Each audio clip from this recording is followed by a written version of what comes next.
If it wasn't for a company with Apple's cash reserves, it would be a system-ending event.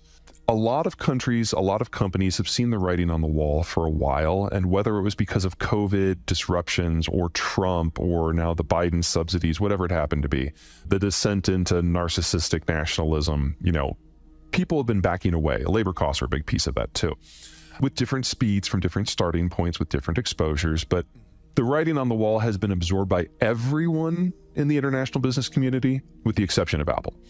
Yeah. Now, about a year ago, Apple did start relocating, or maybe a year and a half ago now, did start relocating like the AirPods manufacturing to Vietnam. And that was the first thing, the first product that they had that they actually decided, maybe we shouldn't put it all in China.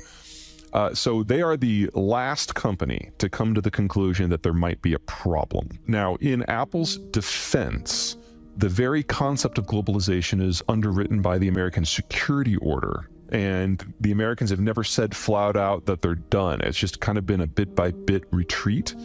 But now that it's more obvious, and now that the Biden administration is codifying Trump's policies, and now that labor costs in China are so high, and now that the Chinese government is actually criminalizing the act of owning data by private corporations, that's a new one this month. That was delicious. Apple is realizing that, maybe we shouldn't have 91% of our supply chain steps involved in China in some way. No matter how fast they relocate at this point, they can't get out fast enough, because an iPhone is a lot like a car, where if you miss one of those pieces, you just have a paperweight. Most vehicles that are sold in the United States are 85% manufactured here.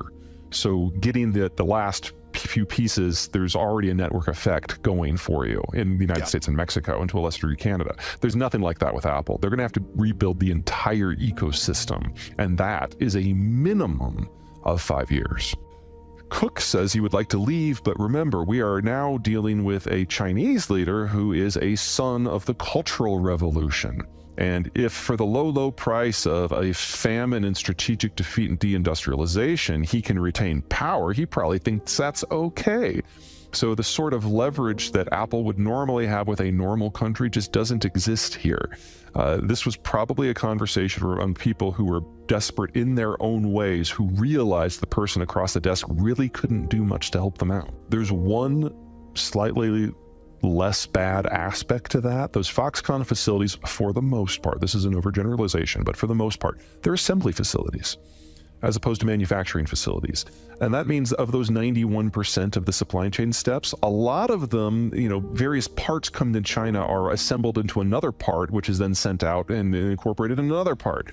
That goes over and over and over again. So assembly, while a critical part of the manufacturing process, is a little bit simpler. I wouldn't say easy, but simpler to replace somewhere else. The problem we're going to have, not just with the iPhones and cellular, but electronics in general, is that the Chinese for the last 20 years have provided fingers and eyes for the assembly process, as opposed to going an automation route. Because the numbers have been there, they've been there in volume, and the security environment has allowed them to be co-located with a lot of these manufacturing facilities. If we lose that, there is no singular place anywhere else in the world that has that number of fingers and eyes at scale. India doesn't have the quality control, and they're not all in the same infrastructure. Mexicans are too skilled. So we're going to have to assemble in a different way than we have in the past. I would just warn you, before you short China, the other side has to survive for you to profit from the short. It has been the fate of most stock markets throughout history to go to zero. It is only in the globalized order that the luxury of shorting things has existed. We're going to be going back to a little bit older of a system. So as you get older, you get more money and your consumption changes. So in your 20s and your 30s, you're buying homes and houses and raising kids, and your income is low, so you have to borrow. So capital is relatively scarce in an environment where there's a lot of 20 and 30 somethings. But once you hit about 45 and you start thinking about retirement and your kids are moving out, you've already bought your house, maybe you upgrade your car, but it's never going to be as big of a hit to the economy as buying your first one. And you're probably going to start thinking about downsizing. So, you're actually negative on housing, but your income's the highest it will ever be. So societies that have more people in their mid 40s and on to early 60s are very capital rich, which pushes down borrowing costs, including interest rates across the board.